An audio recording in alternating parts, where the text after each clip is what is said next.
Today on Cranky Cymbal Modifications, I'm going to turn this B8 16-inch thin crash into an Ozone effects crash. Now I paid, I think 29 bucks for this thing, rather reasonable for what it is. Again, I mean, it's a B8. Nobody really cares about B8 cymbals. The last modification I did, you guys saw me work on the B8 Rock Crash that's on the bottom of this stack, and then this ZXT Total China. I'm doing something a little bit different with this one. Instead of drilling a whole bunch of like 7/8 holes, I'm going to try to drill some much bigger holes, so either 5 or 6, probably like 2-inch holes, somewhere in the middle of the cymbal. Drill them around and see how it sounds, and then if I don't particularly like the sound, I'll drill some small holes in between them. What I really want to get out of this is a really trashy sounding, extremely fast decaying cymbal. I actually really like the way that 14-inch Rock B8 sounded with the holes in it. I use it actually in place of a standard 16-inch crash a lot of the time. But I'm going to try to make this one break a little bit faster. That's why I used a thin crash instead of a standard crash. And for reference, there's a bunch of fine cracks around the hole on this one. So what I'm going to start off by doing is taking a step drill bit and opening that hole up a little bit to get past the cracks before I drill into it. But let's get a before sound.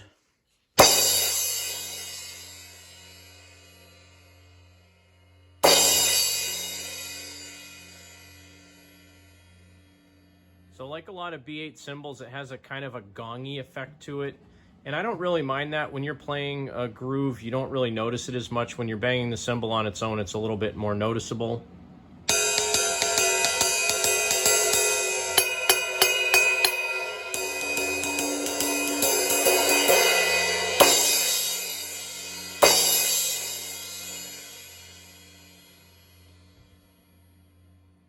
So based on the last video I did with the other B8, what I'm going to expect out of this is that it's going to sound a little bit darker. It'll lower the pitch on this thing, but I'm hoping it's going to break a lot faster and the decay will be a lot faster. So let's see what I can do to mark some holes on this thing and then get drilling. Well, I couldn't figure out the math correctly, but I did a couple of formulas online and I was losing patience, so I just went and got something that has 8 equal sides.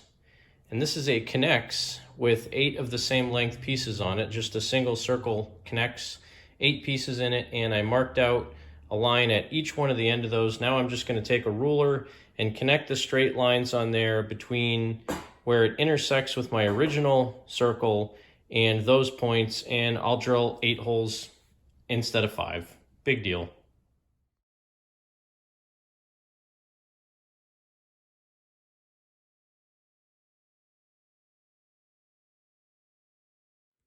Well, there's my 8 holes. 1, 2, 3, 4, 5, 6, 7, 8. And they should be fairly equidistant because they're all intersecting the same circumference of the circle, and they're roughly the same distance apart because I used something that has a fixed distance between each of the pegs. So I'm going to attempt to try to drill some pretty big holes in this.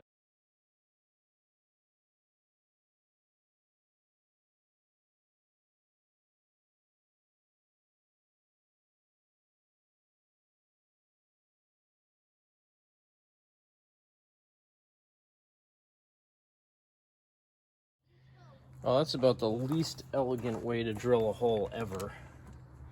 I think this particular bit's getting a little bit worn out because I've drilled through some heavy steel. I think I have another one, so let me go grab it. I have a better bit here. I think it's better.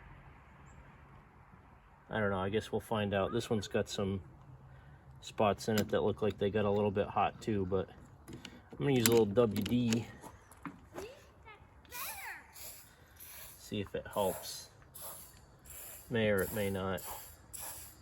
But let's try it.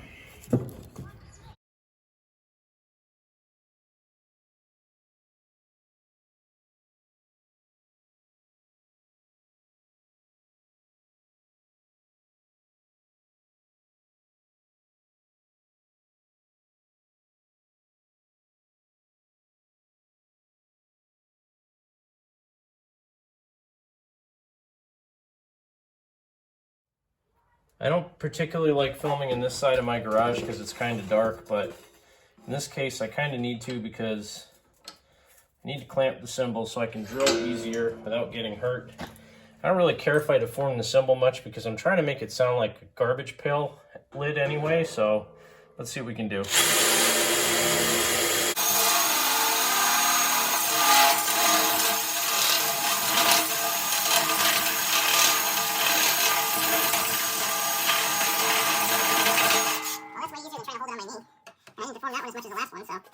I know, Sabian, if you guys ever watch these videos, you're going to be screaming, why would you clamp a cymbal on a vise and then drill huge holes in it and then get it all deformed and bent out of shape? Well, because I don't want to spend $200 on one cymbal when I can spend 40 and make one.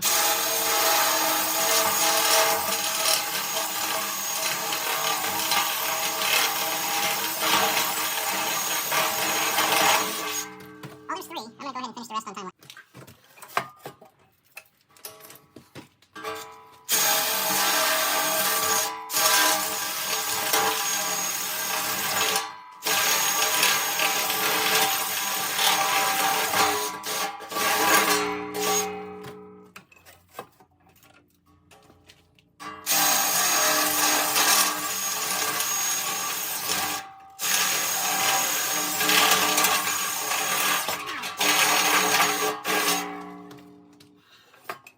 Definitely not going to be an elegant cymbal at all.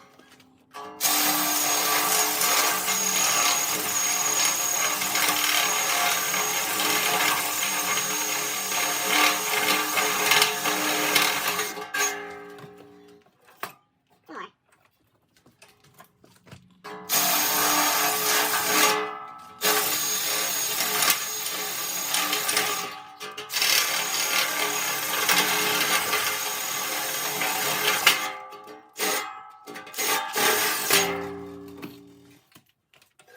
Drastically changing the makeup of the cymbal, removing a lot of metal from it.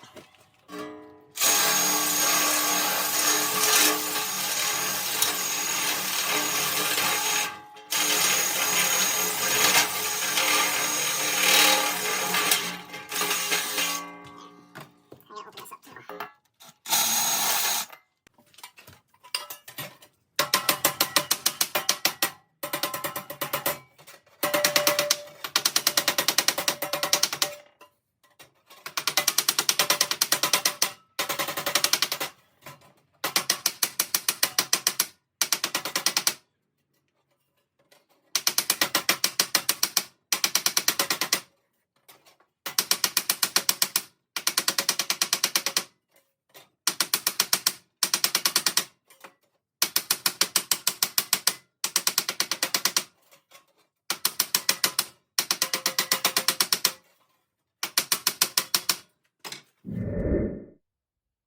That's my idea of an ozone.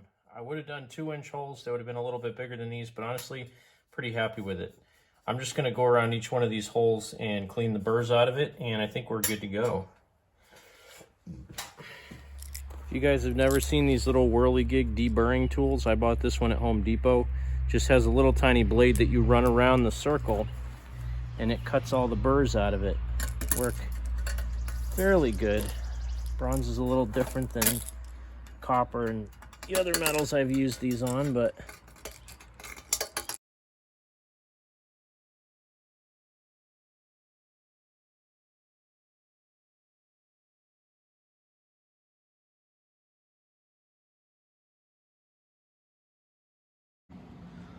all right, so here is the Holy B8.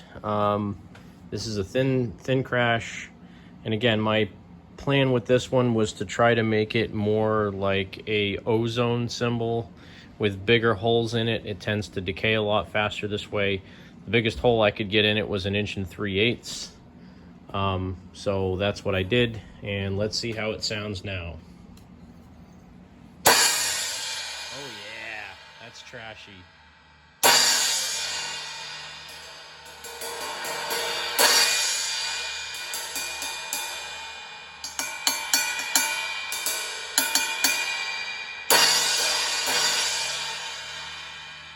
That's way trashy. That's nice. Let's see what it sounds like in a groove.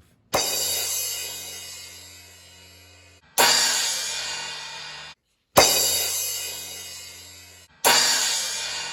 one is a little bit newer than this one. but let's see how they sound.